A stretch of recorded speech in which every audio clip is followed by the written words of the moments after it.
Welcome to This Week in the PNFL. I'm your host, Mark Hill, and along for the ride is Mitch Grawl and Dean Chambers. How are we doing this evening, guys?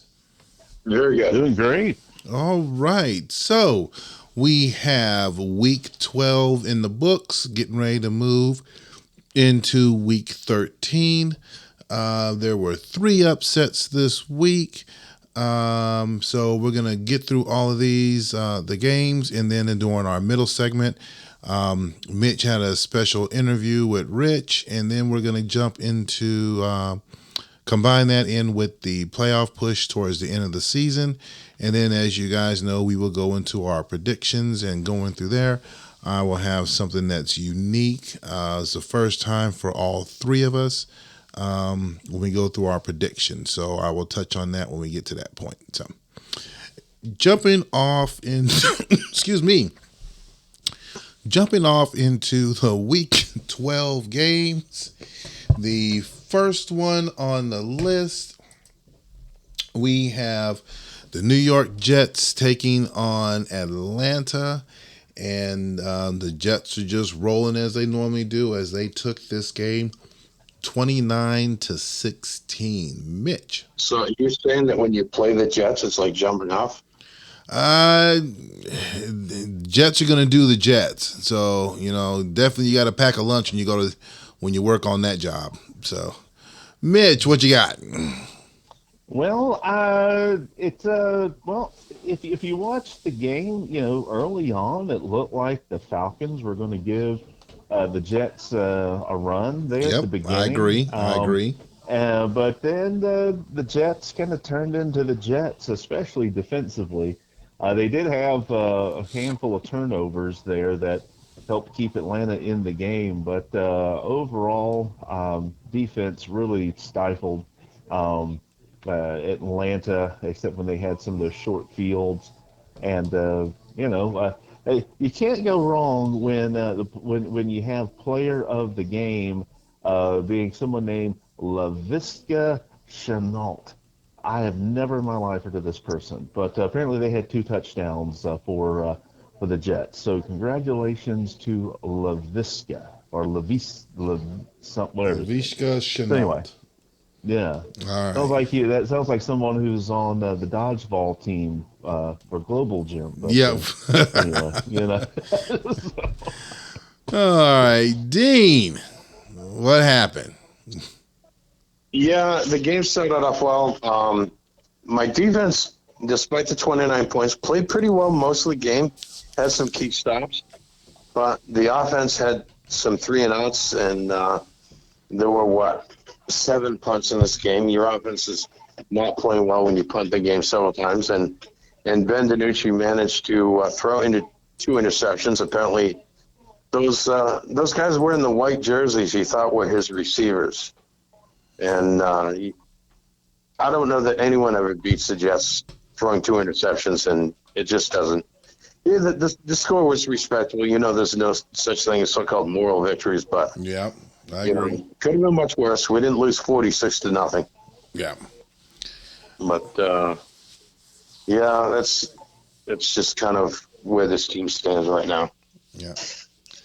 Next game, we have Kansas City hosting Indianapolis. Close game, only separated by 4 points, but Kansas City managed to walk away with a 27-23 victory. Dean. Yeah, the Colts played this game tough, and I thought they even had a chance of winning, and just didn't quite pull it off at the end. But, yeah, they certainly were very competitive. The stats were very close, and Jordan Love threw 3 interceptions, which, I think that would. But, I think the Chiefs still kind of struggle in offense at times, and this made for a close game that they pulled out at the end. Mitch. Yeah, I was a little disappointed with the offense, being that we generated 4 turnovers and really didn't take advantage of some of those short fields. But obviously, those turnovers helped keep Indianapolis from scoring. So we'll take it. And I was most exceptionally pleased with the fact that we were 2 for 2 on field goals this week. Okay. Oh, that sounded kind of rough on there. Huh? Yeah, sounds like your connection is kind of breaking up. Yeah. You No, I sound said I'm happy that we were 2 for 2 on field goals. okay. You sound much better. Yeah, you sound much Okay. better now. Okay. Next game that we have on our list, we have our first of three upsets this week. Going into this game, New England was selected to be a 13.5 point underdog, but it was not to be as the script was flipped as they took on Washington and they took this game 21-7. Mitch. Yeah, well, Gerard Evans has had some big wins in his career. He is the man that Baker Mayfield replaced in on my team. So always kind of keep an eye on what he's doing. So was happy to see him have a solid game. I think we all were a bit surprised at the offensive production by Washington. Definitely not up to their standards, but we'll give credit to New England's defense, and they keep their playoff hopes alive. Dean. Yeah, I'd say you definitely have to give credit to the Patriots defense. They held Washington to just 1 out of 10 in third down conversions, and just the fact that Washington had to attempt 10 third down conversions tells you something about what's going on. Held Washington to 251 yards total offense. They forced Washington to punt 6 times. I'm shocked at all that. I'm not sure I've ever, certainly this season, seen such a weak offensive performance by the Redskins. I'm very surprised with this. I mean, as I was watching the game, I thought, what the bleep is going on here? Didn't expect that at all. Mm, yep. Next game, Jacksonville went to LA to take on the Chargers. This is our second upset of the week. 3 point spread. Captain Kirk was the player of the game as Jacksonville took this game 23-20. Dean. Yeah, and he earned that player of the game with 75% completions, 36 completions out of 48 attempts, and over 300 yards of passing. And, the offense was fairly balanced. They had an adequate amount of rushing, 75 yards more than what the Chargers had. I mean, some of that credit goes to Jacksonville's defense, and I have to wonder, what were the Chargers doing in offense? They had 328 yards of total offense to Jacksonville's 361, but they just didn't convert as much to scores, scoring only 20 points. Still an upset, though. I expected LA to win this game, and they did not. Yep. Mitch. Yeah, the way I saw it here, Jacksonville, Kirk, kind of dinked and dunked up and down the field. And, the big thing, the difference here is when you think at third down, when Jacksonville had 16 third down attempts, which is quite a bit. So if you're going to have that many attempts, you better convert. And they did. They got 10 of 16. Many times because those were shorter third down opportunities versus Los Angeles, because they could not run the ball, only averaged 2.1 yards a carry. Those third down attempts were a little longer, and so they didn't have quite as much success. But interesting game to say the least. Agree. Next game, we have Las Vegas hosting Pittsburgh, as Pittsburgh took this game 31-27. Mitch. Well, I'll tell you what, old Trevor Lawrence, boy, I don't know, he must have grew his hair out longer or something because, boy, he was lighting it up big time for Pittsburgh. 376 and 3 touchdowns. I mean, absolutely huge game for Pittsburgh, and they needed it because, the oh gosh, that the Raiders, they were able to go step for step with them. So, um, nice job for Pittsburgh keeping their playoff hopes alive. Yeah. Dean. Yeah, I had predicted the Raiders are going to win this game in an upset, and they almost did. But they played tough. They almost won, but once again they fell in the end and gave up that game-winning score. Yep. Next game we have in Motown, we have the Lions taking on the Giants, and the Lions took this one 34-15. Dean. Yeah, this was a solid effort by Detroit. Good balanced offense and some pretty solid defense as well. They have a young, very talented defense, and we're going to see Detroit play solid defense more in the coming seasons. But with some of those new additions to their offensive lineup, their offense is starting to click. And I had expected they would beat the Giants this week, and they did. And they, by the score, they did it quite easily, winning by 19 points. So a solid win. And this Detroit Lions team is getting some momentum at the right time with 4 weeks left in the season, and seems to be a very likely playoff team at this point. Mitch. Yeah, the very, very interesting game where you have a guy who runs the ball for 124 yards, 6.5 yards a carry, somehow loses the game player of the game honors to somebody who runs for 49 yards. But that person did score 2 touchdowns. So anyway, good running. Here's how Detroit won this game. They absolutely, smothered New York on defense, had 6 sacks, absolutely just smothered them there on the defensive side, and then controlled the ball. I mean, they ran the ball 41 times in this game, like I said, averaging 4.2 yards a carry. That means they just ground like grinding coffee beans out there, and so held the ball. Kept putting New York in long yardage and situations, causing these sacks, and big win. Yep. Definitely a big win on that one. Next game, we have Anaheim hosting Chicago.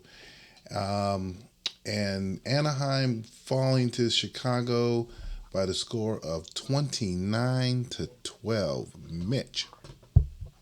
Well, Chicago had 3 players that ran for over 60 yards in this game. That includes the quarterback, Darnold. So Darnold only threw for 103, but, he was probably worn out because he carried the ball 14 times. He was probably, needed some bandages and some tape after this game. But, it was a struggle. This is kind of an ugly game, but again, it was more Chicago's game plan was to run the ball more. We know that's what Anaheim tends to do is run heavy. So it was, I think it was only like a 22-minute game because everybody ran the ball so much. But, big win again for Chicago, solidifying them there in the West. All right. Dean. Yeah, I think that was a difference. Just like I had done the previous week, Chicago ran the ball a lot against the Rams, and it worked. The Rams tried to run that 121 yards total, but they didn't pass as much. They only threw 21 passing attempts. Chicago passed even less, but it's interesting that Anaheim gives up the same number of points to Chicago, 29, that I gave up to the Jets. And again, there's no moral victories that count for anything, but Chicago has beaten other teams by far worse scores. Yeah, this is true. Next game on our list, and our only overtime game this week, we had Minnesota hosting San Francisco and had to take them a little extra longer. This was our only pick'em game for the week, so I guess you could say it lived up to the billing, as Minnesota took this game 22-16. Dean. Yeah, it definitely lifted the billing. It makes sense that a pick'em game would end up going into overtime. I had called for the 49ers to win this game, and they sure came close to doing so. They had 39 minutes of time of possession to 31. Now, because it's an overtime game, that's why those add up to more than 70. And they did that not so much with running, which we normally expect from the 49ers. They did it with passing. They had 47 total passing attempts in this game. Mm-hmm. And actually, Minnesota did mostly passing as well, but it went to overtime, and as you know, it can go either way in overtime, and Minnesota happened to score the touchdown in overtime to win the game. Mitch. Well, very, very easy to sum this up. It was a ugly game, and Minnesota loves to win ugly. That's how they win. No, Drew Lock continues to be a force for Minnesota. I mean, Minnesota has three solid quarterbacks on the roster, but I know that um, Barney has decided to go with Drew Lock for the last several weeks, and he's played very well. I think he got him for a bag of footballs. So the be able to have quarterbacks that he has um, is pretty cool. But yeah, that final drive for Minnesota in overtime was pretty darn amazing to watch. So the Purple People Eaters get it done again. Yep, definitely. Last game for week 13, or for week 12, sorry. Last game for week 12. Down in the Bayou. This is our third upset for the week. It was a 9.5 point spread. New Orleans was hosting Seattle, and Seattle turned the tables and definitely shocked them by taking this one 24-14. Mitch. Wow, look at you, averaging almost 13 yards of completion with a 71% completion percentage and no wonder your guy got player of the week this week. I say it So, was a typo. yeah, well, we went through the stats. There weren't a whole lot of other players that had a big, obviously big games like your guy. So, very strong win here. New Orleans, like I said, they're one of the teams I keep an eye on, kind of like Minnesota. And you completely bogged them down. Now, they were a little bit pass heavy. They've been pass heavy all year. So, Yep. you did give up quite a few yards rush or per rush, but since they only ran the ball 11 times, it really didn't matter. So, your defense held them off in the air, and your offense was on fire. The only blemish was that missed field goal you had. So, nice job to Seattle. All right. Dean. Yeah, last week I looked at that 9.5 point spread and laughed at that and predicted a Seahawks upset win, and that's what happened here. And yeah, I think if the Saints had run the ball a lot more, because they were doing it very effectively, this game would have been closer, but they chose to go with passing, and the quarterback was under 50% and threw no touchdown passes and an interception. That wasn't going to win this game. But solid win for the Seahawks and, some momentum. Looking forward to what I suspect will be a much better season next season for Seattle. All right. Trying to get there slowly but surely and Yeah, just making changes, and so far well, the so good. prediction now is, can you get to 8-8? You're 4-8. Can you get to 500? That's the Ugh. question. Yeah, I know. That's the I question. would say don't worry about it, but since you have traded your first round pick, you might as well go for it because you're not hurting yourself. No, I'm not hurting myself. I have a first round pick, but it's later in the first round. So, hey, Yeah, it may be closer to yeah, where it wouldn't be that big of a deal. So, yeah. we'll So go ahead and go for it. yeah, we'll see. Just keep pushing forward. So, as we are wrapping up the Week 12 games, we're going to push on into our middle segment. A couple things that happened. We're going to talk about a topic for the playoff push towards the end. But Mitch had a conversation with Rich. This was one item that was on the forum, but Mitch and Richard had a chance to kind of discuss it. So We're going to let Mitch go ahead and talk about it a little bit, and then we're going to move over to our predictions, or as we making the playoff push towards the end of the season. So the floor is yours, Mitch. Great, great. Thank you. Yes, I had an exclusive interview with Rich this week as part of our PNFL News, exclusive broadcast.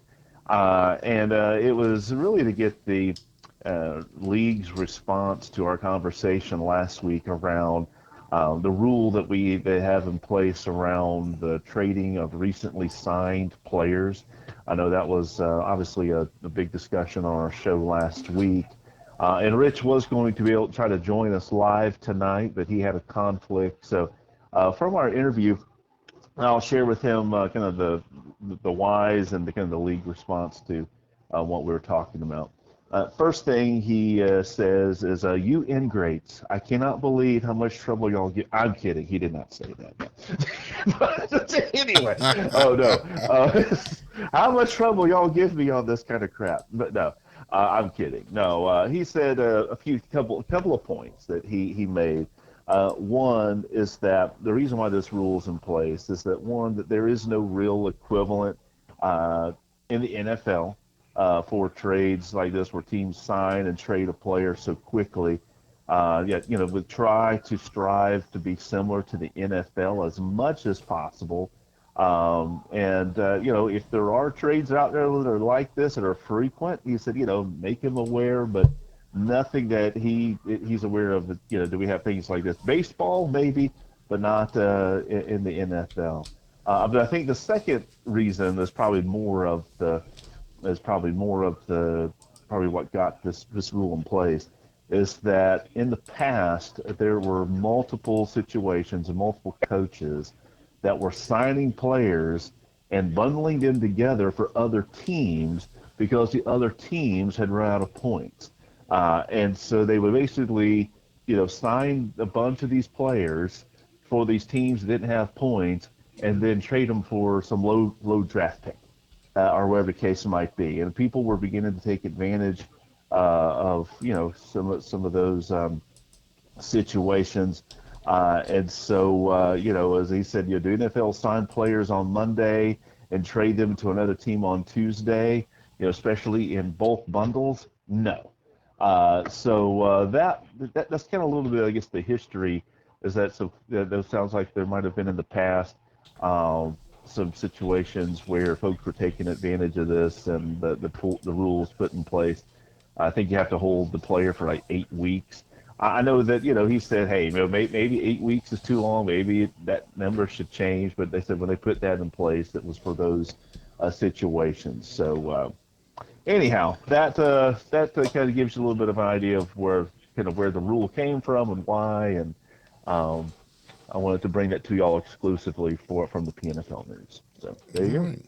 Well, the one thing when you mention about the signing the player and trading them, NBA has a knack for doing that too, the sign and trade. So that's another one. But there was a problem that was in place back then, and I remember one particular situation, and it wasn't really a matter of gaming the system. There were teams that were low on points, and I remember there were a few instances where someone signed a couple of free agents and traded them to a team for like a 6th and 7th round pick. But the fact that team was out of points, you have to keep in mind, and this is very different, and I think this is why that part of it isn't really so much needed now, is because we couldn't trade points back then. Mm-hmm. Trading of points was prohibited back then. So if Team A had 0 points but needed to fill 2 rosters, and we also didn't have 0-point signings back then. So it made that kind of move necessary, whereas the team that had, say, 12 points on hand, and Team B goes to them and says, if you sign that halfback and that wide receiver out of the free agent pool, I'll send you my 6th and 7th round draft picks. So, these are like plays that you sign now for 1 point or even 0. Because you had no 0-point free agents that you could sign for the rest of the season like we do now, which is a good change. We had no trading of points back then, which I think is a good change. I think we should have 0-point free agents. I think we should have um, the ability to trade points. Those two things having been changed since then, I think has eliminated the need to make those kinds of trades that Rich was talking about, which is why those generally don't happen. Now, in the case of what Steve did on our trade, he wasn't doing that. You know, as he explained, he signed that linebacker because he had an injured linebacker, and that's why I signed him for 0 points. I thought I had 1 point left, so I bid 1 point on the player, and it turns out I had no points, so that bid was just as it should have been because I thought I had 1 point left. I had 0.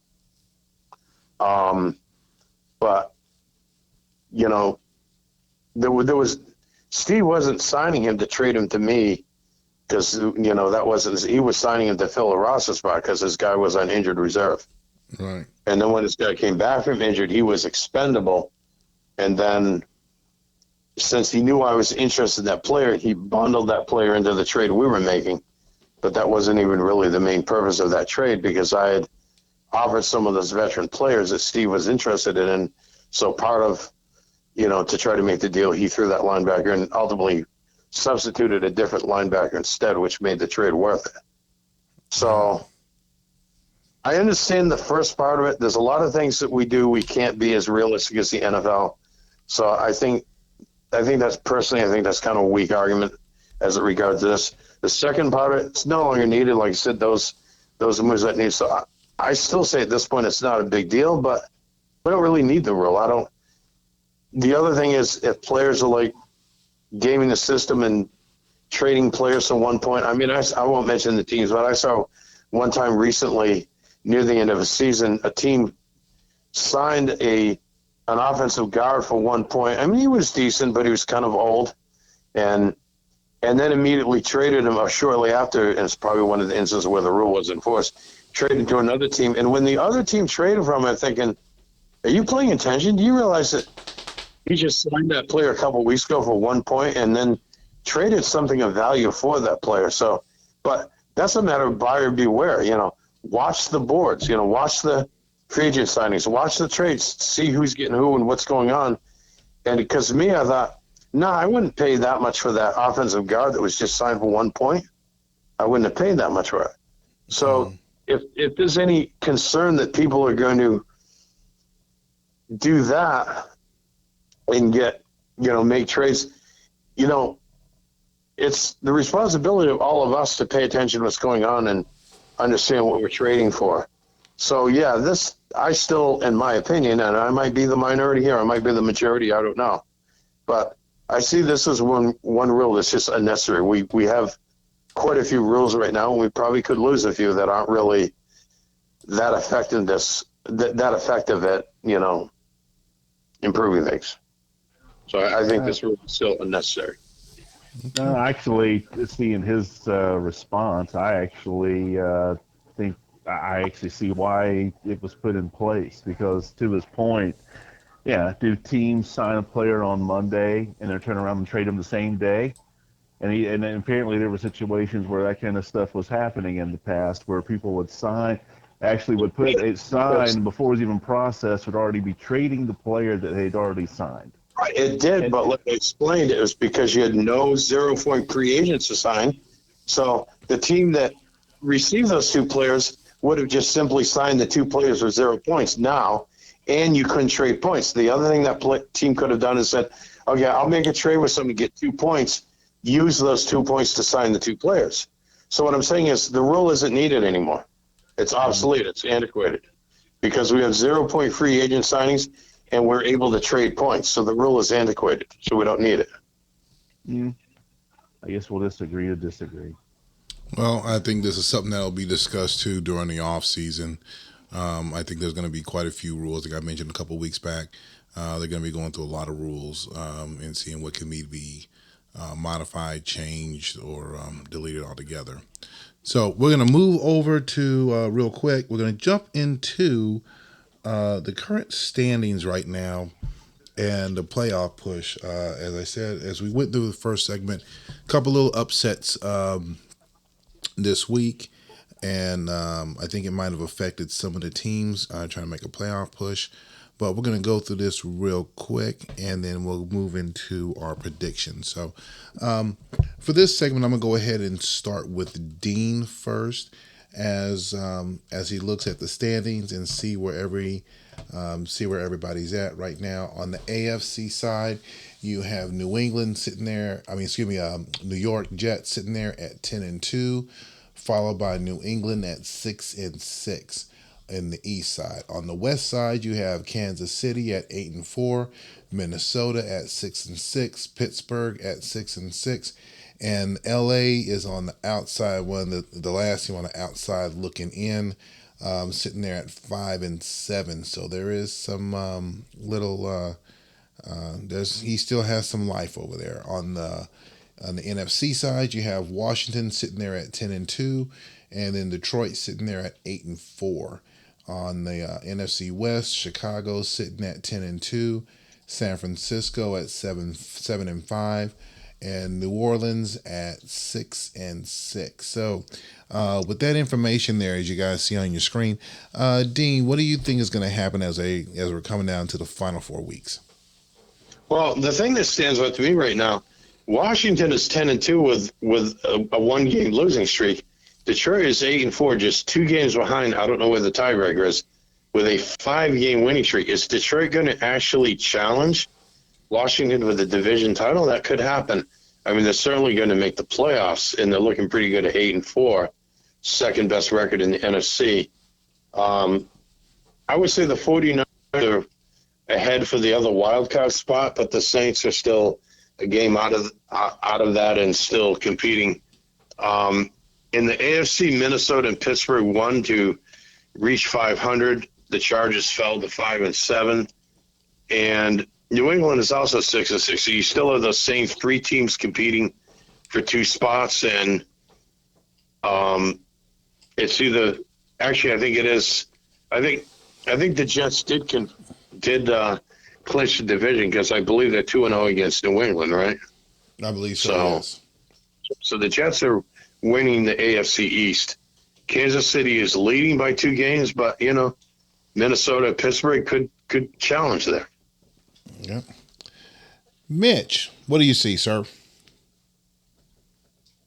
Well, when you look at how these standings are breaking out, you got to look and see what the rest of the schedule looks like for these teams, right? So when I look at Detroit, so you're talking about having to, still have a chance for the division, and it's true. And they do play Washington the last game of the season, so we'll see how that goes. I know that Washington's schedule is, I mean, it's not, it's not.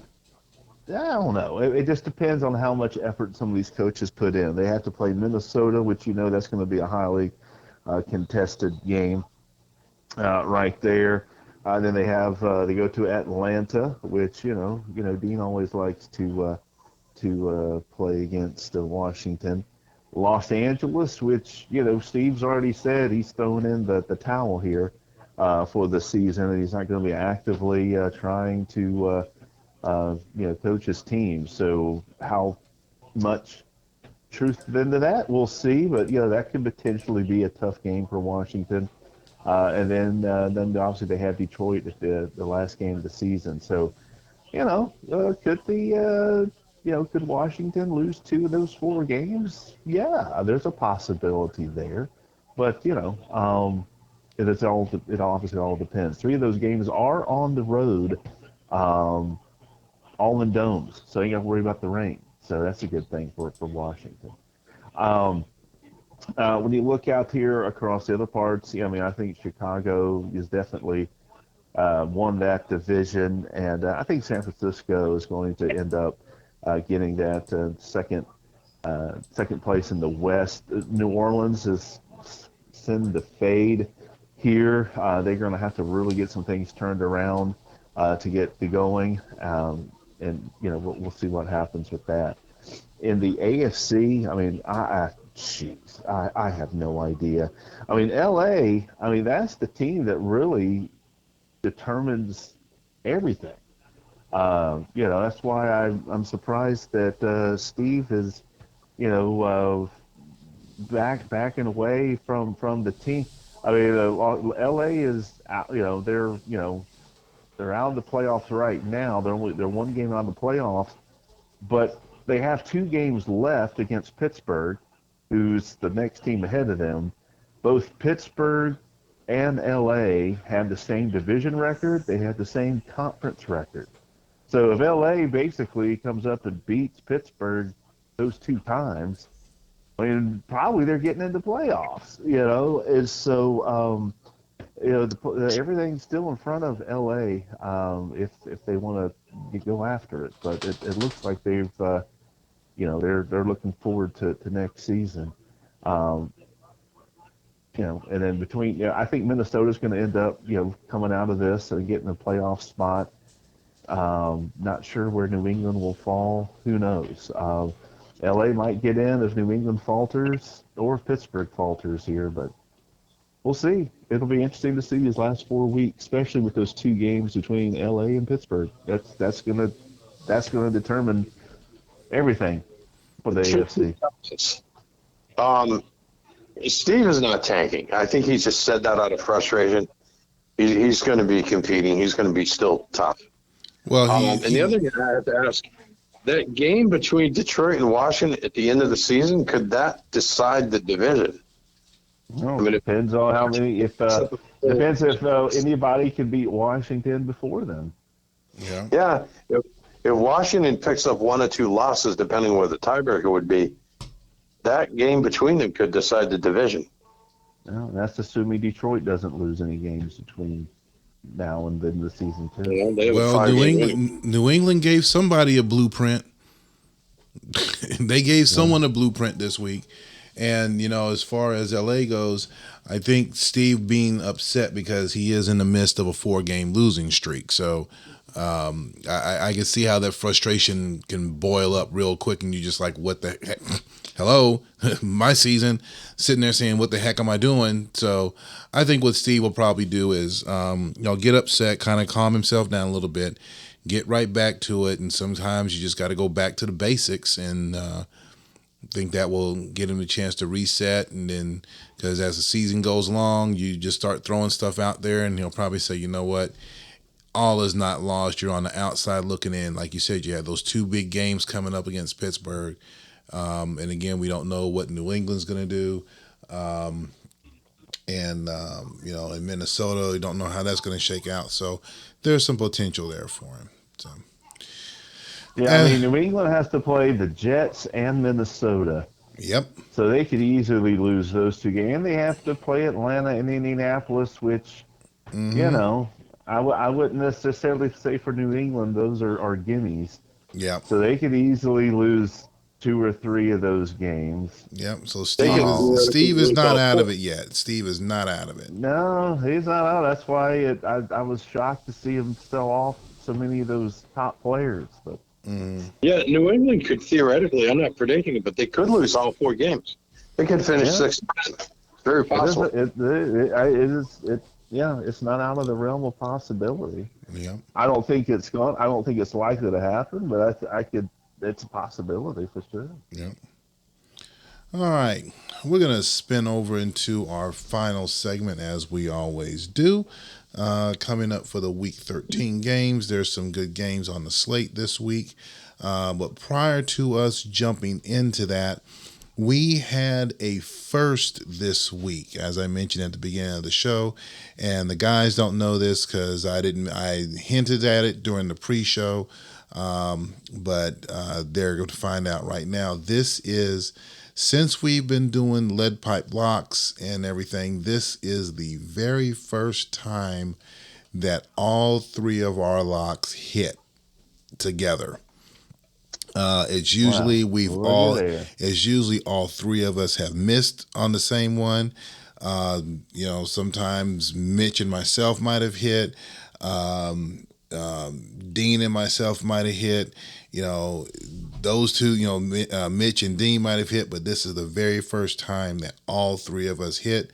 Tell us again which games we picked to put the lead pipe locks on who we picked. Last week, Mitch put his lead pipe lock on the Pittsburgh Vegas game, and Pittsburgh won.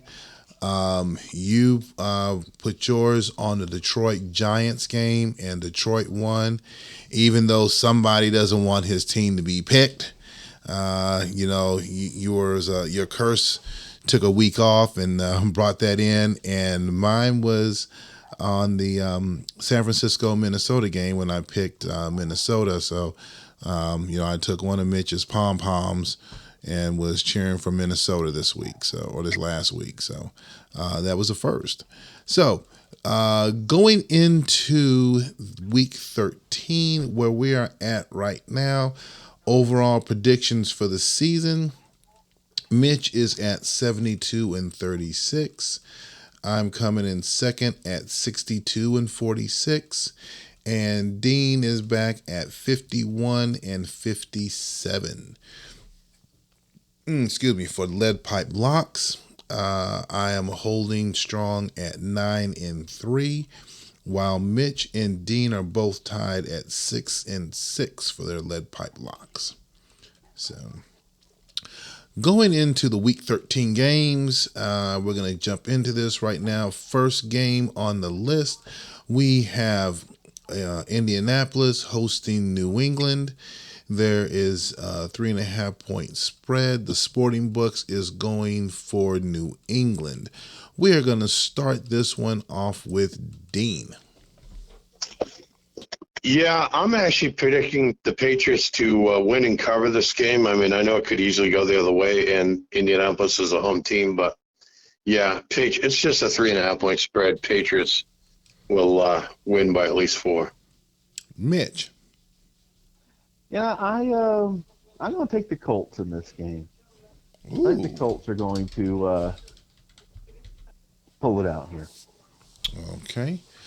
I think, from looking at the standings right now, I'm going to take New England on this one. I still think that Mox he's still feeling it over that upset. And this one is much more obtainable, I think, where the last week was a little bit out there for him. So I'm going to take New England this week. You know what? The heck with it. I'm going to give this one my lock also. I'm going to start it off early. I'm going for New England. Push all your chips in. Do the second mortgage. We're going with New England. Next game. Wow. Hey, go big or go home. Next game, we have New Orleans hosting Jacksonville. They're giving New Orleans 7.5. Mitch. All right. New Orleans has been struggling. They've lost 3 or 4 in a row. Some of those games have not been very pretty. They've got to win this to keep their playoff hopes alive. I'm taking the Saints. Okay. Dean. You're still on that train. Hey, they got to win it. They got to win. Don't write off Jacksonville just yet. Jacksonville's going to play this game tough, even though they're the visiting team. But I think they don't quite measure up to the Saints. But I think the Saints will win, but they're not going to cover that 7.5 point spread. Okay. I don't want to do it because they're in my division, but I think they're going to make a comeback because right now they're at a situation where they need to win, even though they are in the midst of a 3-point or a 3-game losing streak. I'm going to take the Saints as well. Next game, we have Detroit hosting Kansas City. I think this is going to be a good game. The spread is at 4.5, and they are giving it to Kansas City. Dean, you're up. Yeah, I don't think any of us would have predicted that when this game came, it'd be a battle between 2 8-4 teams. The Detroit defense is young, but they're very solid. They're very talented players. The Detroit offense is getting it together at the right time, and this is a home game for the Lions. So I'm not only going to predict the upset here and predict that the Lions are going to win at home. I am going to again put a lead pipe lock on this, and this is not a curse.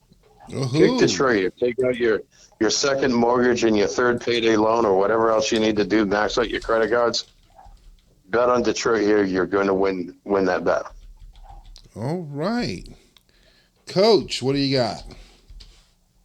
Well, Detroit is the hottest team in the league right now. I think they have the third best pass defense in the league, holding their opponent's quarterback rating to around 80 out there this year. They find ways to control the ball and generate turnovers and interceptions. So it's going to be tough. It's going to be tough. I'm sure that the dome will be rocking, and they'll want to get after their quarterback, and so we'll have to see. Of course, um, we've dealt with that before, and I think we'll be ready to play. And so, of course, I'll take Kansas City, but it is not going to be an easy game whatsoever. All right. Well, I live in Motown. Uh, I honestly, I think this game could have easily been a pick'em game. I think this is. I think that spread's too big. I mean, and it's only 4.5. Both teams, like Mitch said, Detroit's red hot right now.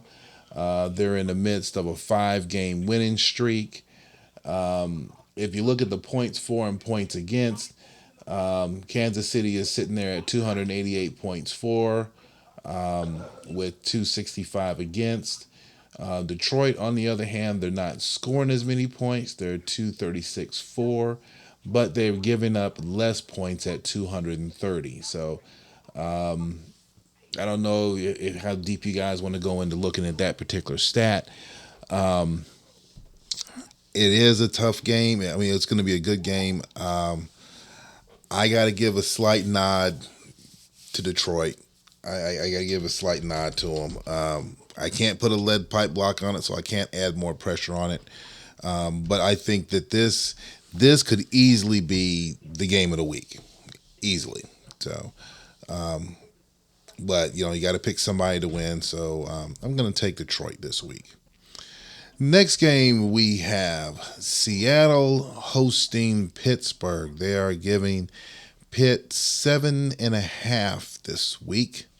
Mitch, you're up. Pittsburgh, Seattle, Pittsburgh, Seattle. Seattle's played, been playing better, but Pittsburgh has to have this win to stay in the playoff hunt, knowing that they have two unpredictable games against LA coming up. So I'm going to take Pittsburgh. All right. Dean. Yeah, this is why the Chargers shouldn't be throwing in the towel yet, and I don't think they are. Because I think they know what we know. Seattle is going to win this game in an upset at home. That spread is way too huge. But I'm not just predicting the Steelers don't cover. They're going to lose at Seattle. Seattle wins this game, and then Pittsburgh faces those games against the Chargers, which the Chargers can and probably will win at least one of them. Okay. Obviously, we're feeling pretty good. And obviously, what I'm cooking right now looks to be pretty decent. So just do some slight tweaks, and hopefully we can pull off another upset. Go Hawks. Next game, we have LA, the team that Dean was just talking about. LA hosting Vegas. They are giving LA 7.5. Dean. Yeah, I think the Raiders will pull off an upset here.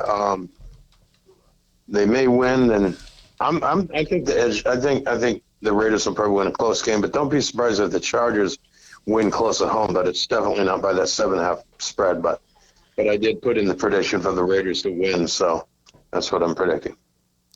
Mitch. You know what? I'm kind of leaning towards the Raiders as well. If Steve, going by what he said, I think the Raiders will win this and, put the Chargers out of their misery. All right, I'm gonna go against the grain. I think Steve was upset, frustration, obviously, in the midst of his 4 game losing streak. I think once he's calmed down and he's taken a look at where everything is sitting right now in the league and the fact that he's still in it, he is on the outside looking in a little bit further out than everybody else. But just this 1 game, he can jump right back into it. And Vegas is sitting at 3-9. So I think he's going to calm himself down, take a deep breath, and LA is going to take this game. Maybe not by 7.5, but I think LA is going to take this game. Next one, we have Minnesota hosting Washington, and they are giving Washington 6.5. Mitch, where's your pom poms at? Oh man, you got Washington coming off a tough, well, an embarrassing loss to New England, so I know they're going to want to make up for that. But Minnesota's got to win to keep that those playoff hopes alive. It's in Minnesota. Whew. You know what? Put the lead pipe lock on Minnesota. They're going to take this game. Ooh, okay. I how did I guess that one right? Dean, what do you got? Yeah, that's getting predictable. Yeah, both teams really need this win. Don't underestimate the degree to which the Redskins need this win because they see Detroit just 2 games behind. I think Washington is going to win, but it'll be less than that spread. It will be close because it is at Minnesota, and Minnesota does need the win, but Washington does too. Close Washington win here, 2-3 points. Okay. Um, I like what Mitch has said, and I like what you've said. Obviously, I'm going to be splitting the baby regardless. I'm going to go with Washington on this one. I think they were definitely stunned. I think that could have been, in some cases, that can be a good wake up call. And I think that Washington has just received their wake up call, and they're going to come back and rebound and take that loss out on Minnesota. So I'm going with Washington this week. Next game, we have Chicago hosting Atlanta. They are giving Chicago 13.5. We are going to start with Mitch again. Yeah. Chicago is pretty much won that division, so these are, kind of, I guess prep games for the playoffs. So I'll take Chicago, but I don't know if it'll be by the spread. Okay. Dean. Yeah, this is going to be an upset. We're coming. We're coming. Okay. Um, I hear you. You're coming along, but I don't think you're going to get there this week. I don't think the spread's going to be as wide, but I think it's going to be a Chicago victory nonetheless. You'll put up a good fight, but I think in the end, it's going to be a Chicago win. Last 2 games we have coming up, we have the New York Jets hosting San Francisco. They are giving the Jets 10.5. Dean. Well, it's week 13, and you know what happens week 13 is when the 49ers start their late season slide. And they picked the worst time to do that. They play the Jets. Jets will win and cover. As you say, the Jets will do what the Jets do. Yep. Mitch. Yeah, I think the Jets will win this game. I think similar to Chicago, they're kind of in their playoff scrimmage mode, but I think they'll have enough to get past 49ers. All right. I concur with you guys as well. I am going with the Jets. Charlie's going to have to come out and really do some things to shake it up. As I think the Jets are definitely going to do what the Jets do. So, last game in our only pick'em game this week. It's going to be interesting to hear what you guys have to say. We have the New York Giants hosting Anaheim. Mitch. I have no idea. Both teams are kind of floundering around like a fish that fell out of a tank. Um, where's this one being played at? New York, This is right? being played in New York. Both teams are in the midst of a four Yeah, game losing streak. New yeah. York has 281 points for versus Yeah. Anaheim 201. You know, But the Giants have given up 347 points, and Anaheim has given yeah, up 274. yeah. But, Anaheim doesn't really play a lot of offense, so I don't know if the lack of giant defense is going to matter. I'll go with the Giants. I'll go with the veteran coach in this one. I'll go with the Giants. Dean. This is a pick'em game, and I picked the Rams. This is so easy to pick. The Rams are going to play plenty of offense this week, and they're going to exploit that Giants defense for probably at least 30 or more points. Is easy win. Rams win. Not, as you would say, not so fast. Uh, this definitely is a hard one. I think the sporting books called this one right. Suge started out real well at the beginning of the season. He was shaking it up, took a lot of teams down, took four of them down, took me down along with him, so that's not really saying much, but took the four teams down, and then I think reality set in. I think he's going to put up a good fight, but in the end, I believe the Giants are going to take this game and win this pick 'em. So going with the Giants. So as we come to wrap up this week's show, we're going to go around the table one last time. Dean, any final words, comments as far as what's going to be coming up this week? Yeah, I think we're going to see some interesting games this week. And as I'm looking at my picks, I picked four upset wins this week, as well as one of them being the led by block. But again, yeah, that Chiefs and Lions game probably really should be a pick 'em. So maybe it's not so much an upset to pick Detroit to win, but going by the spread, it is. So good luck to everyone in their games this weekend. All right. Mitch. Yeah, it should be a fun week. Looking forward to it. And so there's only one thing left to do. Let's get it.